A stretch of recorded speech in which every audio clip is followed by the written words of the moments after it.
Ben Rahime Efsergül, 8. sınıf öğrencisiyim. Mehmet Akif Ersoy İmam Hatip Ortaokulu'nda okuyorum. Bu yıl ailem ve öğretmenlerimin desteğiyle bursluluk sınavını kazandım.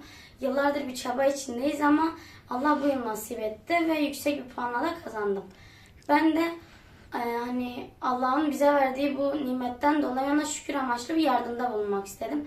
Ailemle konuştuk ve düşündük ki bu yardımın en fazla Gazze yardımı olacağını düşündük. Çünkü orada şu an çocuklar çok büyük bir katliam içindeler ve soykırım yaşanıyor.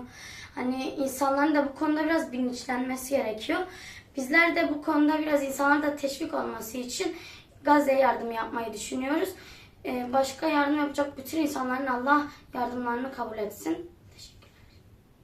Mehmet Gül, Şanlıurfa'nın Ceylanpınar ilçesinde oturuyoruz. 5 çocuğum var.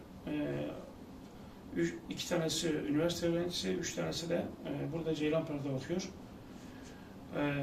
Bu sene kızım Rahime Efsergül 8. sınıflar içerisinde Ceylanpınar'da derece yaparak 1. oldu elhamdülillah. Yıllardır süre gelen Filistin'deki soykırım ve işkencelerden ötürü sürekli gündemimizde olduğundan aile içerisinde Filistin ve Gazze konusu her zaman bizim gündemimizde olmuştur. Memlekette yapılan birçok etkinliğe ailece birlikte katılıyoruz. Sosyal medya hesaplarında olsun, normal sohbetlerde olsun sürekli Filistin'i ve Gazze'yi gündemimizden düşürmemeye çalışıyoruz. Hatta bu süreçte benim sosyal medya hesabım da yaptığım paylaşımlardan ötürü kapatıldı. Buna rağmen biz kendi açımızdan üzerimize düşenleri yapmaya çalışıyoruz. Bu başarıda kızımın gösterdiği bu başarı için onu tebrik ediyorum. Onu ve bütün kazanan arkadaşlarını.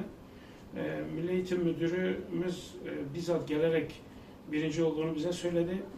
Biz de ailece istişare ederek en azından bu başarının bir şükrü olarak ilk bursunun Gazze'deki yetimlere gönderilmesi noktasında bir girişimde bulunmak istedik.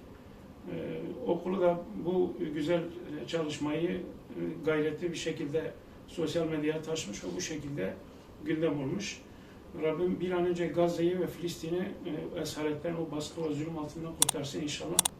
Allah hepsinin yardımcısı olsun.